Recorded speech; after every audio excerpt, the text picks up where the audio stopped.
Hello my dear students, तो welcome back. कैसे हो आप लोग? मैं हूं आपका प्यारा जय सर। आज हम लोग कुछ इम्पोर्टेंट क्वेश्चंस यहाँ पे डिस्कस करने वाले हैं जिसके बिना हमारा इकोनॉमिक्स का पेपर बन ही नहीं सकता। आपको ये चैप्टर, ये आंसर्स करने ही करने हैं। सारे चैप्टर्स में 3 क्वेश्चंस मैंने दिए हैं, 3 to 4 क्वेश्चंस, कहीं कहीं पे मुझे लगा है तो 4 क्वेश्चंस भी दिए हैं। और हर चैप्टर में से हमको 3-4 चैप्टर करने हैं, आंसर्स करने हैं, लेकिन उसको इंपॉर्टेंस देके अच्छे से करने हैं। ऐसा नहीं है कि सिर्फ ये आंसर करके चले जाओ। ठीक है, हमारा टारगेट 90 प्लस है, हमारा टारगेट 50-60 मार्क्स नहीं है, तो उस हिसाब से हमको प्रिपेयर करना है। ठीक है, मैक्सिमम मैं कह सकता हूँ कि यहाँ से हमारा 80% पेपर कवर होगा, बट इसका मतलब ये नहीं है कि हम सिर्फ इतना पढ़ के चले जाएंगे। ठीक है, तो सबसे पहले मैंने चैप्टर वाइज दिए, हर एक चैप्टर के लिए मैंने क्वेश्चंस बनाए हुए हैं। तो सबसे पहला है हमारा माइक्रो एंड मैक्रो इकोनॉमिक्स, उसमें 3 आंसर्स है। सबसे पहला है features micro and macro economics के। ठीक है, इसके लिए आप क्या कर सकते हो, डिस्टिंग्विश बिटवीन भी पढ़ सकते हो।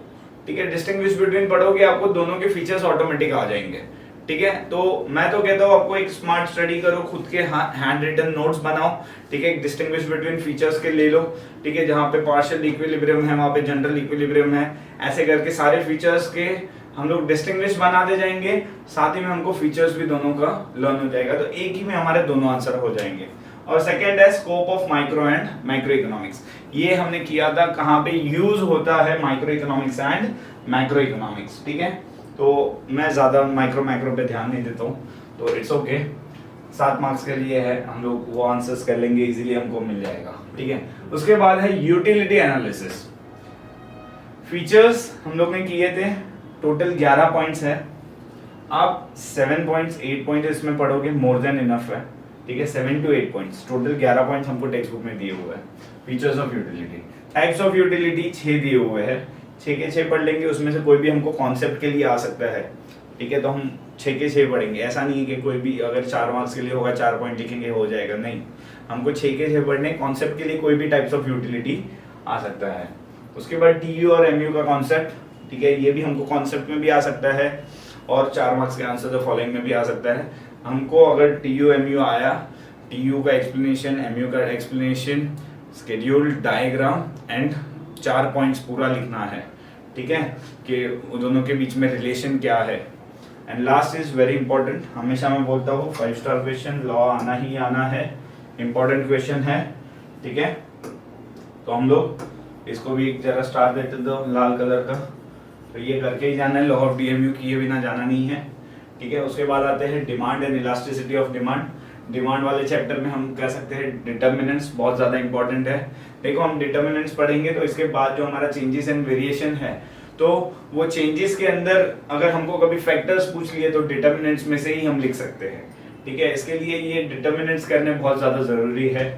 डिटर्मिनेंट्स के बाद आता है हमारा लॉ ऑफ डिमांड, वापस 5 स्टार क्वेश्चन। हमेशा बोलता हूँ आप लोग को, लॉ जितने भी है कंपलसरी हमको अच्छे से पढ़ना ही पढ़ना है। पिछले वीडियो में मैंने आपको इसका फॉर्मेट भी बता दिया था, क्या फॉर्मेट रहेगा लॉ लिखने के लिए।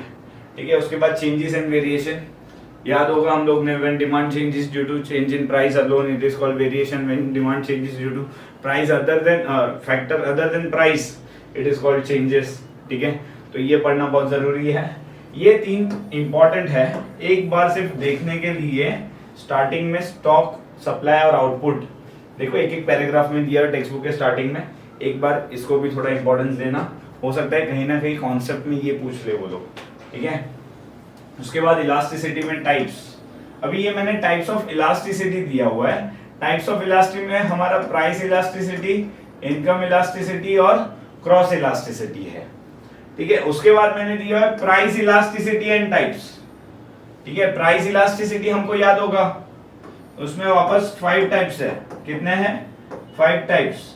Unitary elastic, relatively elastic, relatively inelastic, perfectly elastic और परफेक्टली इनइलास्टिक। 5 टाइप्स है।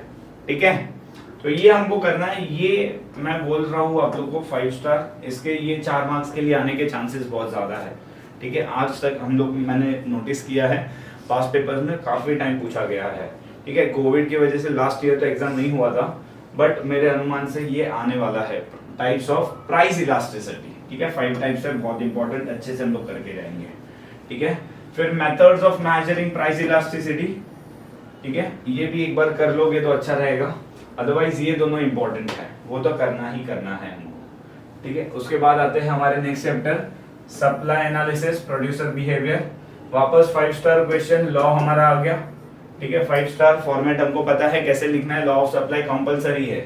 ठीक है, पढ़ना ही पढ़ना है, इसके साथ में एक्सेप्शंस कर लेना। ठीक है, मैं लिखा नहीं है लेकिन लिख देता हूँ अभी, एक्सेप्शंस पढ़ लेना, exceptions to law of supply, उसमें आपको कंपलसरी 5 स्टार एक मैं कॉन्सेप्ट दे देता हूँ, labour supply curve, labour supply curve. ठीक है, backward bending labour supply curve, 5 star question आएगा। ठीक है, उसके बाद जैसे हम लोग ने चेंजेस एंड वेरिएशन डिमांड में किया था, same to same changes and variation supply में भी है, और कॉस्ट और रेवेन्यू। ठीक है, total cost, marginal cost, average cost, total revenue, marginal revenue और एवरेज रेवेन्यू के सम्स देख लेना एक बार। ठीक है, आप लोग को क्वेश्चन नंबर 5 जो नया आया है तो उसमें ये चैप्टर में से सम्स आ सकते हैं। ठीक है, अभी नेक्स्ट है फॉर्म्स ऑफ मार्केट, हमको पता है फॉर्म्स ऑफ मार्केट हमारा जो चैप्टर है मोनोपोली वाला। ठीक है, अब यहाँ पे फीचर्स सबके ही करने हैं हमको। ठीक है, मोनोपोली का भी करना है, परफेक्ट कंपटीशन का भी करना है, मोनोपोलिस्टिक कंपटीशन का भी करना है और ओलिगोपोली का भी करना है, लेकिन इंपॉर्टेंस ज्यादा मोनोपोली और परफेक्ट कंपटीशन को देना है। ये दोनों के फीचर्स आने के चांसेस मुझे ज्यादा लग रहे हैं, ये दोनों में से एक तो पक्का आएगा, 100% गारंटी देता हूं आप लोग को। ठीक है, अब फीचर्स आएगा 8 मार्क्स के लिए भी आ सकता है, 4 मार्क्स के लिए भी आ सकता है, हमको 6 to 7 पॉइंट्स करके रखना है मिनिमम। ठीक है, 8 पॉइंट्स करोगे तो वेल एंड गुड, दोनों का मीनिंग लिखना पड़ेगा, 4 to 5 लाइंस कंपलसरी है। ठीक है, उसके बाद एक और इंपॉर्टेंट आंसर है जो 4 मार्क्स के लिए मुझे लग रहा है इसमें से पूछा जा सकता है, दैट इज प्राइस डिटर्मिनेशन। ठीक है, जो हम लोग ने डिमांड कर्व और सप्लाई कर्व इंटरसेक्ट होके यहाँ पे हम लोग ने इक्विलिब्रियम पॉइंट काउंट करते हैं, ये वाला हम लोग ने किया था, तो ये मुझे लग रहा है 4 मार्क्स के लिए इस बार के एग्जाम में आ सकता है। ठीक है, तो ये जरा एक बार हम लोग देख लेंगे, राइट एवरीवन। इसके बाद हमारा है नेशनल इनकम, काफी इंपॉर्टेंट चैप्टर, लेकिन इसमें से ज्यादा कुछ नहीं, मैं आपको बोलूंगा सिर्फ फीचर्स कर लो नेशनल इनकम के और methods of measuring national income. इसमें प्रैक्टिकल प्रॉब्लम्स मैं आपको ऑप्शन देता हूं। ठीक है, अब तक ज्यादा पूछा नहीं गया है, बट मुझे मेरे 6 सेंस बता रहे कि शायद पूछा जा सकता है, शायद। ठीक है, मुझे भी उसकी श्योरिटी नहीं है, बट ये दोनों में से एक आने की चांसेस है।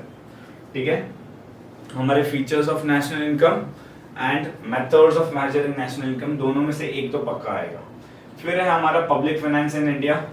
ठीक है, उसके अंदर हमारा सबसे इंपॉर्टेंट होता है types of government budget. Types के अंदर हमको क्या करना है, बैलेंस बजट वाला जो था, डेफिसिट बजट, सरप्लस बजट, वो वाला करना है, एंड उसके साथ कंपोनेंट्स ऑफ बजट बहुत ज्यादा जरूरी है। वो पूरा जो ट्री डायग्राम था ना, पूरा ट्री डायग्राम वही पढ़ के जाओ, पूरा एज इट इज। ठीक है, रेवेन्यू में कैपिटल रेवेन्यू, रिकरिंग रेवेन्यू, उसके अंदर sources, tax revenue, non tax revenue, expenses, जो भी है डेवलपमेंटल एक्सपेंस, ये एक्सपेंस, सब पूरा कंपोनेंट्स करके जाना है हमको। ठीक है, तो बजट के अंदर ये तो करना ही है।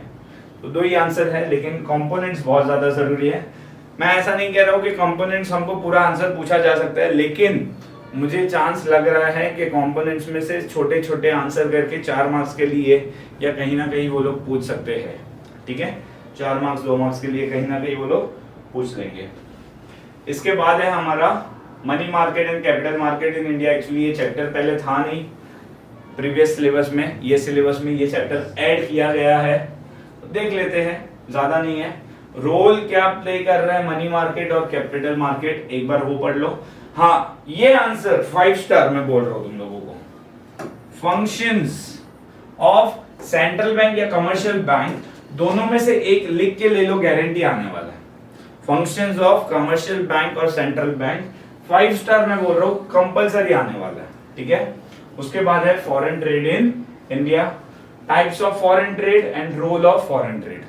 ठीक है, टाइप्स के अंदर इंपोर्ट, एक्सपोर्ट और एंट्री पोर्ट, इतना करना है। रोल क्या पे कर रहा है, एक बार वो देख लो, ठीक है। फॉरेन ट्रेड, इससे ज्यादा इसके अंदर कुछ आ सकता नहीं है। मुझे ऐसा लग रहा है मैंने इंडेक्स नंबर मिस कर दिया है। यस, इंडेक्स नंबर यहाँ पे है। एक्चुअली वो मेरा चैप्टर नहीं है, मैंने आपको पढ़ाया नहीं था इसके लिए, लेकिन थियरी इसमें से एक क्वेश्चन आ सकता है। ऐसे तो ये सम्स वाला चैप्टर है, लेकिन या डिफाइन तो देखो, हमको इंडेक्स नंबर का डेफिनेशन तो पढ़ना ही पढ़ना है। उसके अलावा हम लोग फीचर्स और इंपॉर्टेंस, सिग्निफिकेंस, ये दोनों भी एक बार देख लेना, ठीक है। डेफिनेशन तो करना ही करना है, बाकी इसमें से सम्स जरूर आएंगे, तो सम्स तुम लोग देख के जाना अच्छे से। तो होपफुली आपको सारा कुछ इसमें मिल गया होगा, ठीक है। मैंने अपने तरफ से बेस्ट एनालिसिस करके जो अवेलेबल क्वेश्चंस थे कि ये आने के चांसेस ज्यादा है, वो आप लोगों को बता दिए हैं। इस हिसाब से करके जाओगे, मैक्सिमम तुम लोग 80% तुम मिनिमम बोल रहे हो, उतना अटेम्प्ट कर ही लोगे। लेकिन हमारा टारगेट क्या है, छोटा नहीं है, 90 प्लस हमारा टारगेट है। एंड जो रियली मतलब करना ही चाहते हैं उनके लिए तो मैं 95 का टारगेट दे रहा हूँ। 95 प्लस टारगेट लाओ, ठीक है। मेरे पास से इनाम लेके जाना तुम लोग। सो ये मैं एक बार आप लोग को पूरी स्लाइड सारी दिखा देता हूँ। स्क्रीनशॉट वगैरह मैं सर से बोल के डलवा दूंगा आप लोग के लिए, ठीक है, टेलीग्राम के ग्रुप में या कहीं पे, ठीक है। ये हमारा माइक्रो एंड मैक्रो इकोनॉमिक्स हो गया। उसके बाद ये हमारा हो गया यूटिलिटी एनालिसिस और डिमांड एंड इलास्टिसिटी का हो गया। उसके बाद है हमारा supply analysis, forms of market और इंडेक्स नंबर देख लो। उसके बाद हमारा नेशनल इनकम और public finance in India, and last है मनी मार्केट, कैपिटल मार्केट और फॉरेन ट्रेड इन इंडिया। दोनों चैप्टर्स एक्चुअली नए हैं, लेकिन उसमें से ये आंसर काफी रिपीटेडली हर बार पहले पूछे जाते थे, इस बार भी पूछने की संभावना बहुत ज्यादा है, ठीक है। टाइप्स हमको फॉरेन ट्रेड के करने हैं। इसके अंदर इंपोर्ट, एक्सपोर्ट और एंट्रीपोर्ट, ये 3 है, ठीक है। इसके अलावा कुछ नहीं है। तो आशा करता हूँ कि आप लोग को ये वीडियो अच्छा लगा होगा। अगर आपको ये अच्छा लगा है तो लाइक करो, शेयर करो और सब्सक्राइब करो। Thank you my dear students.